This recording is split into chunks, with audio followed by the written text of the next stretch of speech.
নমস্কার, আমি বিশাখা। শুরু করছি বাংলার প্রাইম টাইম। আজ বাংলার প্রাইম টাইমে আমাদের নজর থাকবে সেই সমস্ত মানুষগুলোর দিকে যারা ভোট এলেই কার্যত এমন কিছু বুলি আওড়ান যে বুলি শুনলে মনে হয় এটা বুলি নাকি বন্দুক থেকে অনর্গল গুলি বেরোচ্ছে। সেই দিকে আমরা নজর রাখবো আগামী ৮ ঘন্টায়। আর বিশাখার সঙ্গে আজকে রয়েছে আমি সৃজিতা। বাংলায় প্রাইম টাইমে আপনাদের সঙ্গে আর যেমনটা বিশাখা জানাচ্ছিল যে ভোট আসছে, আমরা বিধানসভা ভোট দেখেছি, আমরা পঞ্চায়েত ভোট দেখেছি, আমরা এবার লোকসভা ভোট দেখব। আর তার আগে যেরকম বলি আওড়ানো হচ্ছে, যা হুমকি দেওয়া হচ্ছে, তাতে বোধহয় সহজে অনুমেয় যে এরপর ভোট ঘোষণা হলে কি হবে। যাই হোক, বিস্তারিত আপনাদেরকে জানাবো। তার আগে বিশাখার সঙ্গে দেখুন আরেকটু কিছু খবর। ঠিক তাই, এবং আমরা আজকে ৮ ঘন্টা ধরে যে যে বিষয়গুলো আসবো তার একটা একেবারে নির্যাস যদি আমরা বলি, প্রথমেই বলতে হয় যে আমি আপনি আমাদের মতো আম জনতা যখন মুখ খুলি তখন কি আসে? তখন কারুর গুলি ফোটে, কারুর হাসি ফোটে। কিন্তু তৃণমূলের কিছু নেতা তারা যখন কথা বলতে শুরু করেন বা তারা যখন মুখ খোলেন তখন তাদের মুখ থেকে কখনো শাসানি, কখনো হুঁশিয়ারি, কখনো হুমকি, কখনো ধমকানি, কখনো চমকানি, এগুলোই আমরা শুনে থাকি। এবং শুধু তাই নয়, ভোট যত এগিয়ে আসে এই শাসক দলের বিভিন্ন নেতা যেন নিজেদের মধ্যেই রেষারেষিতে জড়িয়ে পড়েন যে কে কাকে দেখবে।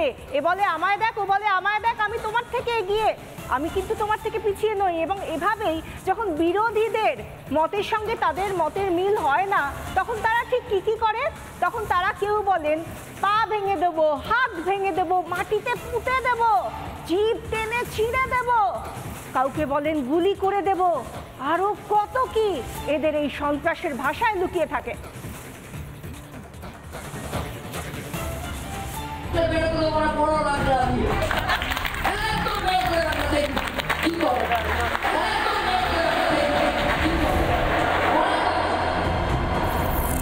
তৃণমূল কংগ্রেস কর্মীরা তোমাদের ওই দাঁত হাত পা ভেঙে চুরমার করে দিবে, জিনে হারাম করে দেবো। এটা আমি দায়িত্ব দিয়ে আগে করে বলে রাখছি। এক্সপায়ারি ডেট আমি দেখতে পাচ্ছি। আমনেরা বহিরাগত গুন্ডারা এসে ধমকালে ইলেকশনের আগে হাতা খুন্তি নিয়ে ধরবে। অন্তর কথায় বলে দিয়ে যাই, আদিম হিংস্র মানবিকতার আমি যদি কেউ হই, স্বজন হারানো শ্মশানে তোদের চিতা আমি। আদিম হিংস্র মানবিকতার আমি যদি কেউ হই, স্বজন হারানো শ্মশানে তোদের চিতা আমি। অবস্থা দেখেছেন? মানে কেউ বলছে মাটিতে পুঁতে দেব, কেউ বলছেন হাত পা ভেঙে দেব, কেউ বলছেন বাড়িতে আটকে রাখুন। তো ভয়ঙ্কর ব্যাপার। তো যাই হোক, আমরা একটা মোটামুটি লিস্ট তৈরি করে ফেলেছি আজকে যে এ রাজ্যে শাসক দলের একেবারে তৃণমূল স্তরের নেতা হোক, প্রাক্তন সাংসদ হোক, তাদের মুখে বিভিন্ন জনসভায়, বিভিন্ন দলীয় সভায় তাদের মুখে যে ফুলঝুরি ছুটছে হুমকির, সেই হুমকি বান আজকে আমরা আপনাদেরকে দেখাবো। এই সিদ্ধান্তে আজকে আমরা নিচে চলুন পরপর দেখাই। আজই বিজেপি সাংসদদের একেবারে চেপে ধরার নিদান দিলেন অর্পিতা ঘোষ। কি বলেছেন তিনি আগে একবার শুনুন। বাড়িতে ঢুকলে বেরোতে দেবো না, 15 লাখ টাকা দিয়ে একদম চেপে ধরবে। বাড়িতে ঢুকলে বেরোতে দেবো না, 15 লাখ টাকা দিয়ে একদম চেপে ধরবে। বাড়িতে ঢুকলে বেরোতে দেবো না, 15 লাখ টাকা দিয়ে একদম চেপে ধরবে। বাড়িতে ঢুকলে বেরোতে দেবো না, 15 লাখ টাকা দিয়ে।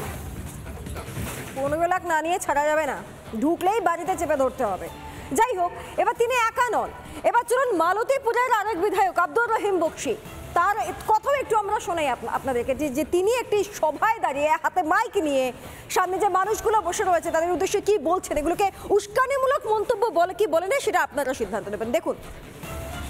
কংগ্রেস কর্মীরা তোমাদের ওই দাঁত হাত পা ভেঙে চুরমার করে দিবে, আগামী দিনে লোরখা থেকে প্রত্যেকটা দাঁত ভেঙে দিব। কেউ বলছে বাড়িতে আটকে রাখুন, কেউ বলছে হাত পা দাঁত সব ভেঙে দেব। এই তো হচ্ছে অবস্থা।